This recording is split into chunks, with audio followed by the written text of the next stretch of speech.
Saya akan menjelaskan tentang OSI. OSI adalah komunikasi yang diterapkan di dalam jaringan komputer yang telah distandarkan oleh ISO. OSI, Open System Interconnection.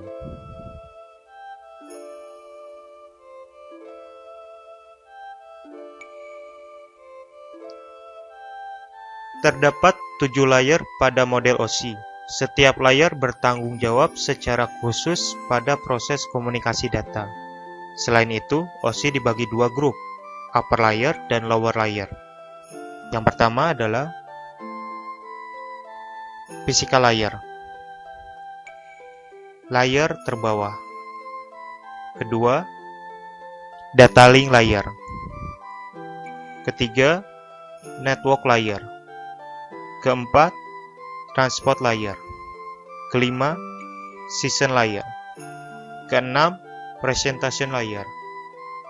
Dan terakhir, application layer. Di sini kita bisa melihat animasi proses pengiriman data antar laptop. Application layer menjelaskan spesifikasi untuk lingkup di mana aplikasi jaringan komunikasi dengan layanan jaringan seperti email. Protokol yang ada di lapisan ini HTTP, FTP, DNS, dan lain-lain. Presentation layer. Layer ke-6 ini berfungsi untuk mentransmisikan data sehingga bisa melalui jaringan. Protokol yang ada di lapisan ini Telnet, SMTP, dan lain-lain. Session layer. Layer kelima ini berfungsi mendefinisikan bagaimana koneksi dapat dibuat, dipelihara, dan dihancurkan. Protokol yang ada di lapisan ini NetBIOS, ADSP, dan lain-lain.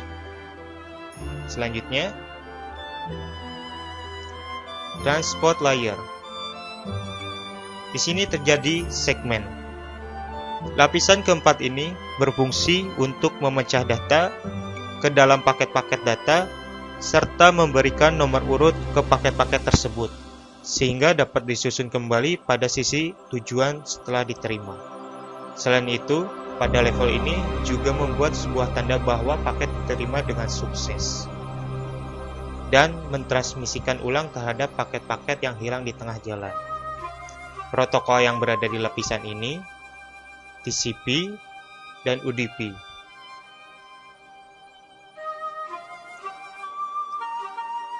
Selanjutnya, network layer. Lapisan ketiga ini berfungsi untuk mendefinisikan alamat-alamat IP, membuat header untuk paket-paket, dan kemudian melakukan routing melalui interworking dan menggunakan router dan switch layer. Di sini terjadi paket. Protokol yang berada di lapisan ini IP, ARP, RARP, ICMP, IGMP.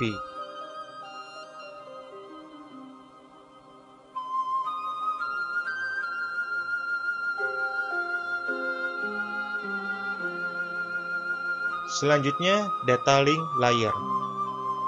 Lapisan kedua ini berfungsi untuk menentukan bagaimana bit-bit dalam dikelompokkan menjadi format yang disebut frame.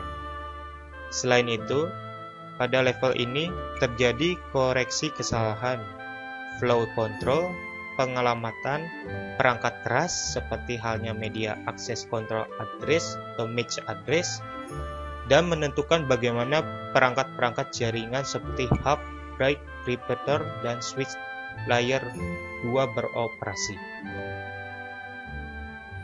Protokol yang berada di lapisan ini point-to-point protokol SLIP. Dan layer terakhir physical layer.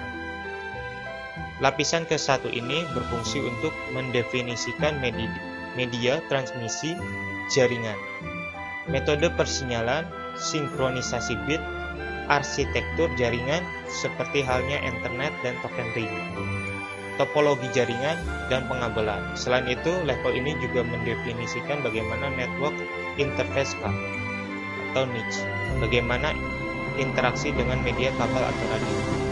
Protokol yang berada di lapisan ini tidak mempunyai protokol yang spesifik di layer ini. Bertanggung jawab atas proses data menjadi bit dan mentransfernya melalui media, seperti kabel, dan menjaga koneksi fisik antara sistem. Kita bisa lihat pengiriman data melalui application layer, dilanjut ke presentation layer, season layer, transport layer, network layer, data link layer, physical layer, berubah menjadi bit, kembali lagi ke physical layer, data link layer, network layer, transport layer, season layer, presentation layer, application layer, dan diterima oleh user receiver. Sekian dan terima kasih.